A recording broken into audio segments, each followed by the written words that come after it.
All right, Tony, we'll bring it up to the here and now. USC UCLA with the Trojans is a 16-point favorite at the Coliseum. And it's almost apropos that in a city with the stars that highlight the Tinseltown, both on the big screen, the small screen, and on the athletic surface, whatever it may be, that we have two-star quarterbacks in play, and that hasn't always been the case in this series. But Sam Darnold, Josh Rosen, both at the collegiate level and projected at the next level to be two of the best. Yeah, and I think that's going to be a big focus of the network broadcast, with good reason. The two statistically are very similar, even though Rosen missed a game and a half with a concussion. Darnold's got 24 touchdowns and 11 interceptions. Rosen's got 21 touchdowns and 9 interceptions. UCLA is the number 8 passing offense in the country. So that is the marquee matchup in a series that has tons of marquee matchups over the years. This is the marquee right here, the two quarterbacks. Darnold has tended to be mistake prone because he's trying to force throws into spots that aren't there. Rosen, his mistakes have come from trying to do too much when UCLA has been struggling, when the offense can't run and he's trying to put the entire game on his shoulders, and tends to make, I guess what they would call mistakes of effort. I think the big difference in this game, obviously, is UCLA is last in the country in rushing defense, and USC has Ronald Jones II, who, he's got 1,200 yards rushing and 14 touchdowns. So the key to the game is going to be UCLA's defense having any ability to, you're not going to stop Ronald Jones, but at least to hold him in check. And, that can be a tricky thing. UCLA's had a lot of injuries on defense, but last week in the Arizona State game, you saw some players who had not been getting playing time really start to step up. Greg Rogers, who's a freshman defensive lineman, Colin Samuel, a young defensive back, even Mossy Johnson. Johnson used to be a wide receiver at UCLA, but was lost in the rotation, was not getting much playing time, converted last year to defense, but didn't really see the field much, became a big-time special teams player this year, and because of injuries and suspensions and whatnot, they started gaining playing time the last 2 games, and actually his defense as a defensive back has been pretty critical. So it's going to be a lot of players having to step up beyond what their expectation levels have been.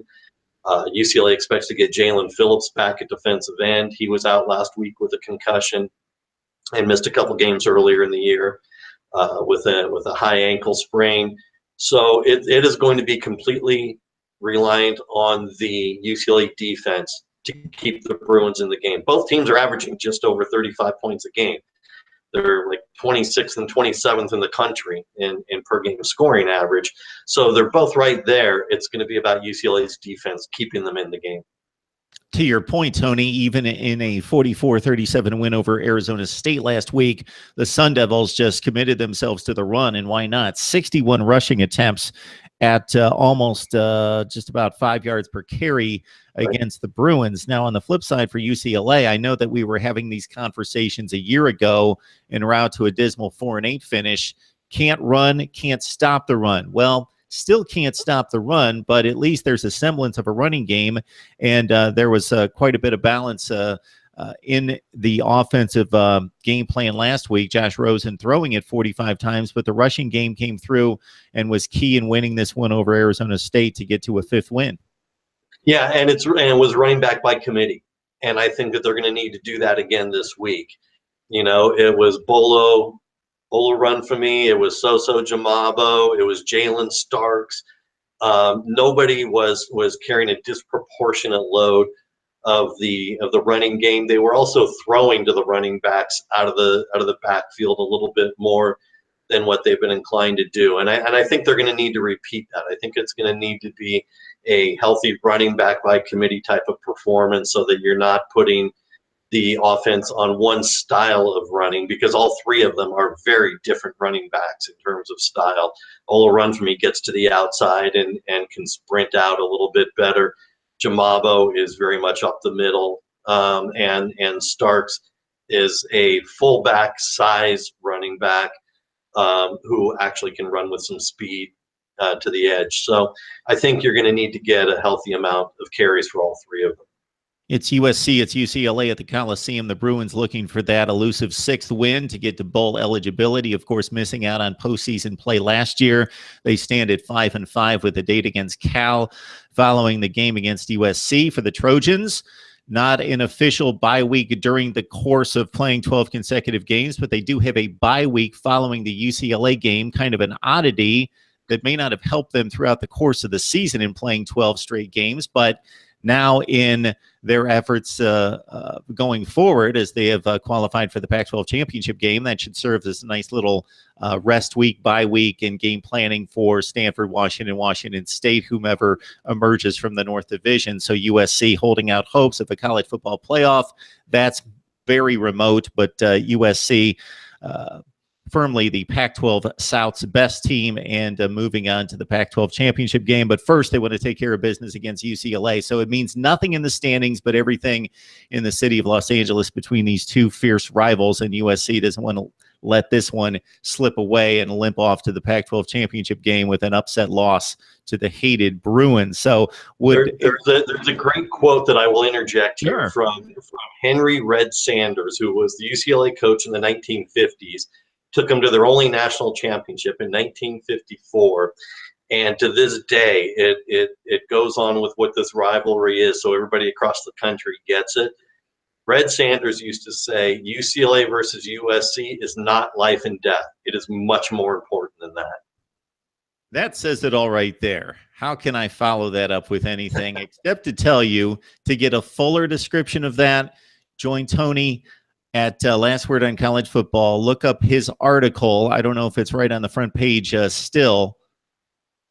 Yeah, it is. What we did was a 2-part breakdown on the history of the game, really kind of touching on the off-field symbolism of the game, what the two schools are like and what they mean to each other, the long list of celebrities that have even graduated from both schools, and what the atmosphere is like. And then right about now or sometime shortly, part 2 will be published on the front page, which will be more of a look at the games themselves, some of the historic elements of the games.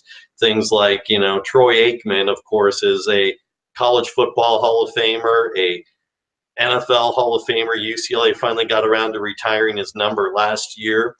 But to UCLA fans, he has an asterisk next to his name. He was 0-2 against USC. Couldn't beat Rodney Peete, even though Peete was allegedly playing with the measles in the 1988 game. However, you look at someone like Cade McNown, who was an NFL washout and a bit of a rogue character, and he is a legend at UCLA because he was 4-0 against the Trojans. So that's how things get looked at a little bit differently when it comes to this game. Very true. Very true. It's USC, it's UCLA, and it may not mean quite as much as it has in the past in some of the years that we have referenced throughout our conversation, but it's good enough for ABC to still say, hey, 8 o'clock prime time on the East Coast, we want to play USC, UCLA and have that for the nation to behold. And again, the best looking game you're going to find throughout the college football season. If you're just talking about good looking video and fire it up on the HD for the 50 or 55 inches of television, it looks beautiful. It's true. All right, Tony, we appreciate the time and the conversation as always. Glad to do it, Mark.